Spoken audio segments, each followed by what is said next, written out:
Famous ആയ CBI സീരീസിലെ second സ്റ്റോറിയാണ് ജാഗ്രത. ആ കാലത്തെ ഫേമസ് ആയ നടിയായിരുന്നു അശ്വതി. അവർ തന്റെ സിനിമാ ജീവിതത്തിൽ നടന്ന കുറച്ച് കൈപ്പേറിയ അനുഭവങ്ങൾ ഒരു മാസികയിലൂടെ തന്റെ ആരാധകരിലേക്ക് എത്തിക്കാൻ തീരുമാനിക്കുന്നു. അങ്ങനെ മാസികയിൽ നിന്നും കുമാർ എന്നയാൾ അവരെ കാണാനെത്തുന്നു. പ്രൊഡ്യൂസർ മോഹനുമായുള്ള അശ്വതിയുടെ വിവാഹ വാർത്തയിലെ വാസ്തവം അയാൾ ചോദിക്കുന്നു. അശ്വതി അത് ശരിവെക്കുകയും ചെയ്യുന്നു. 28-ാം തീയതി ഇറങ്ങുന്ന മാസികയിൽ തന്റെ ഫസ്റ്റ് ആർട്ടിക്കലിന്റെ മാറ്റർ വരണമെന്ന് അശ്വതി വാശി പിടിക്കുന്നു. കാര്യം തിരക്കിയപ്പോൾ അശ്വതി ഫേമസ് ആയ ഒരു നടന്റെ കല്യാണക്കുറി കുമാറിനെ കാണിക്കുന്നു. തന്റെ ആത്മസുഹൃത്തായിരുന്ന നടി രേഖ ആത്മഹത്യ ചെയ്യാനുള്ള കാരണം ഈ നടനാണെന്ന് അശ്വതി കൂട്ടിച്ചേർക്കുന്നു. നടൻ വിശ്വവും രേഖയും പ്രണയിച്ചിരുന്ന കാര്യവും സൂപ്പർ സ്റ്റാർ ആയതിനു ശേഷം രേഖയെ വിശ്വം ഉപേക്ഷിച്ചെന്നും ഇതിൽ മനംനൊന്താണ് അവൾ ആത്മഹത്യ ചെയ്തതെന്നും ആ സമയം അവൾ ഗർഭിണിയായിരുന്നെന്നും സങ്കടത്തോടെ അശ്വതി പറയുന്നു. എഡിറ്ററോട് സംസാരിക്കാമെന്നും 28-ന് അത് പബ്ലിഷ് ചെയ്യാമെന്നും കുമാർ വാക്കുകൊടുക്കുന്നു.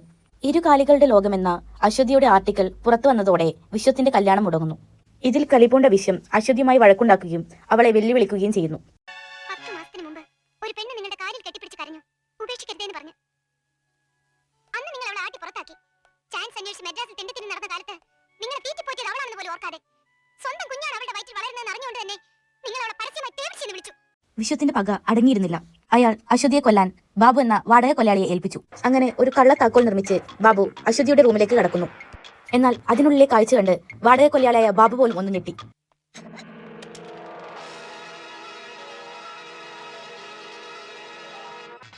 പെട്ടെന്ന് ഞെട്ടിപ്പോയ ബാബു വിശ്വത്തിന്റെ അടുത്തേക്ക് ഓടി.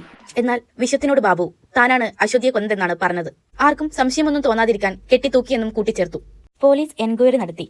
റൂമിൽ മൽപ്പിടുത്തം നടന്നതായൊന്നും കണ്ടില്ലെന്നും ഡോർ പൂട്ടി കീ മേശപ്പുറത്ത് വച്ചതും പണവും അശ്വതിയുടെ ദേഹത്ത് ഉള്ള സ്വർണവും മോഷ്ടിക്കപ്പെടാത്തതും വലിയ തെളിവെന്നോണം ഫോറൻസിക് ഓഫീസർ പറഞ്ഞ ആത്മഹത്യ ചെയ്തവരിൽ കണ്ടുവരുന്ന ലക്ഷണങ്ങൾ, അതായത് കണ്ണു തുറക്കുക, നാവ് കടിച്ചു പിടിക്കുക, ചെറുതായി യൂറിൻ പാസ് ചെയ്യുക തുടങ്ങിയവ അശ്വതിയുടെ പോസ്റ്റ്മോർട്ടത്തിൽ കണ്ടെത്തിയതും പോലീസ് ഇതൊരു ആത്മഹത്യ എഴുതാൻ പ്രേരിപ്പിച്ചു. പോലീസ് നായ മണം പിടിച്ച് വിശ്വത്തിന്റെ ഹോട്ടൽ റൂമിൽ എത്തിയെങ്കിലും പോലീസായ ദേവദാസിന് പണം നൽകി വിശ്വം അതൊതുക്കി തീർത്തു. അങ്ങനെയിരിക്കെ പത്രക്കാരും നാട്ടുകാരും അശ്വതിയുടെ മരണത്തിൽ ഒരു മന്ത്രിക്ക് കൈയുണ്ടെന്ന് പറയുന്നു. പോരാത്തതിന് കേസ് CBIക്ക് ഏൽപ്പിക്കാനും പറയുന്നു. അവസാനം അശ്വതിയുടെ കേസ് സേതുരാമൻ എന്ന CBI ഓഫീസർക്ക് ലഭിക്കുന്നു. അതോടെ കഥയുടെ ഗതി തന്നെ മാറുന്നു. അശ്വതിയുടെ കേസ് ഫയൽ പരിശോധിക്കുന്നതിനിടെ പോലീസുകാർ കണ്ടെത്താത്ത ഒരു ക്ലൂ സേതുരാമന് ലഭിക്കുന്നു.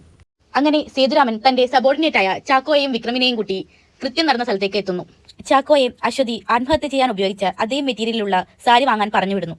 അശ്വതി ആത്മഹത്യ ചെയ്യാൻ ഉപയോഗിച്ച അതേ രീതിയിൽ അവരെ കാര്യങ്ങൾ പറഞ്ഞു മനസ്സിലാക്കാൻ സേതുരാമൻ ശ്രമിക്കുന്നു. 5 അടി 9 ഇഞ്ച് ഉയരമുള്ള വിക്രമിന് പോലും ആ സീലിംഗിലെ ഹുക്കിൽ കൈയെത്താൻ പാടില്ല. പിന്നെ എങ്ങനെയാണ് 5 അടി 4 ഉള്ള അശ്വതിയുടെ കൈ സീലിംഗിൽ എത്തുകയും അവൾ സാരി കുരുക്കിയിടുകയും ചെയ്യുന്നത്? ചാക്കോ കൊണ്ടുവന്ന സാരി ഉപയോഗിച്ച് സേതു തന്റെ കണ്ടെത്തൽ ഒന്നുകൂടി ഉറപ്പിക്കുന്നു. ചാക്കോയെ സാരിയിൽ കെട്ടി മുകളിലേക്ക് വലിക്കുന്നു. സാരി അഴിച്ച് പരിശോധിച്ചപ്പോൾ അതിലുണ്ടായിരുന്ന അതേപോലത്തെ കറ തന്നെയാണ് അശ്വതി ആത്മഹത്യക്കായി ഉപയോഗിച്ച സാരിയിൽ ഉണ്ടായിരുന്നത്. ഇതോടെ മൂവരും ഇത് ആത്മഹത്യ അല്ലെന്നും ഒരു പ്ലാൻഡ് മാഡർ ആണെന്നും മനസ്സിലാക്കുന്നു. പോസ്റ്റ്മോർട്ടം നടത്തിയ ഡോക്ടറെ സമീപിച്ചപ്പോൾ അയാൾ തീർത്തു പറയുന്നു ഇതൊരു ആത്മഹത്യയാണെന്ന്. കാരണം അതിന്റെ എല്ലാ ലക്ഷണങ്ങളും അവളുടെ ശരീരത്തിലുണ്ടായിരുന്നു. അപ്പോഴാണ് മറ്റൊരു ചോദ്യം സേതു ചോദിക്കുന്നത്. ആരോ ഏതോ രീതിയിൽ അവളെ കൊല്ലാൻ ശ്രമിച്ചു. ആ ശ്രമത്തിനിടക്ക് അവൾ ബോധം കിടന്നു. അവൾ മരിച്ചെന്ന് കരുതി അവർ ആത്മഹത്യയാണെന്ന് വരുത്തി തീർക്കാൻ കെട്ടിത്തൂക്കുന്നു. കെട്ടുമുറുകിയപ്പോഴാണ് ബോധം വരുന്നതെങ്കിൽ ഇതേ ലക്ഷണങ്ങൾ തന്നെ കാണിക്കില്ലേ? എന്താ ഡോക്ടർ, അങ്ങനെ സംഭവിക്കാം അല്ലേ? സംഭവിക്കാം. ദേവദാസിനൊപ്പം അന്വേഷണ ചുമതലയിലുണ്ടായിരുന്ന മറ്റൊരു പോലീസുകാരനായിരുന്നു അലക്സ്. ദേവദാസ് തന്റെ സ്വാർത്ഥ താല്പര്യങ്ങൾക്കായി കേസ് ചാർട്ടിൽ നിന്ന് വെട്ടിമാറ്റിയ പല കാര്യങ്ങളും അലക്സ് ചാക്കോയോട് പറയുന്നു. മന്ത്രി ഭാർഗവനുമായി അശ്വതി ഹോട്ടലിൽ വെച്ച് വഴക്കുണ്ടാക്കിയിരുന്നു. ഇത് അവിടുത്തെ ഒരു തൊഴിലാളി കാണുകയും പോലീസിൽ പറയുകയും ചെയ്തിരുന്നു. എന്നാൽ ഇപ്പോൾ അയാൾ അവിടെ വർക്ക് ചെയ്യുന്നില്ല. അടുത്ത ലേഖനം എന്നെ കുറിച്ചാണോ? ആയിരിക്കും. എന്നെ കുറിച്ച് നീ പത്രത്തിൽ എഴുതുമല്ലേ? എന്നാൽ എനിക്കതൊന്ന് കാണണം. കൂടാതെ പോലീസ് നായ മണം പിടിച്ച് വിശ്വത്തിന്റെ ഹോട്ടലിൽ എത്തിയ കാര്യവും അയാൾ മറച്ചു വെച്ചിരുന്നു. മന്ത്രി ഭാർഗവനെ പറ്റി അന്വേഷിച്ചപ്പോൾ അയാൾക്ക് ഒരു രാജേന്ദ്രബാബുവിന്റെ മരണത്തിൽ പങ്കുണ്ടെന്നും ഈ രാജേന്ദ്രബാബുവും അവന്റെ ഭാര്യയുമൊക്കെ അശ്വതിയുടെ അടുത്ത സുഹൃത്തുക്കളാണെന്നും മനസ്സിലാക്കുന്നു. രാജേന്ദ്രബാബുവിന്റെ ഭാര്യയിൽ നിന്നാണ് അശ്വതിയെ ഭാർഗവൻ പീഡിപ്പിച്ച കാര്യം മനസ്സിലാവുന്നത്. പോരാത്തതിന് ഇത് ചോദിക്കാൻ ചെന്ന രാജേന്ദ്രനെ അവരെല്ലാരും കൂടി അടിച്ചൊതുക്കുകയും ചെയ്തിരുന്നു.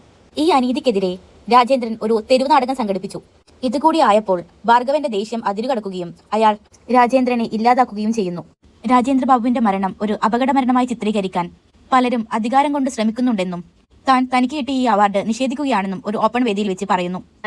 എനിക്ക് ലഭിച്ച ഈ പുരസ്കാരം നിഷേധിച്ചുകൊണ്ട് എന്റെ അമർഷം രേഖപ്പെടുത്തുന്നു.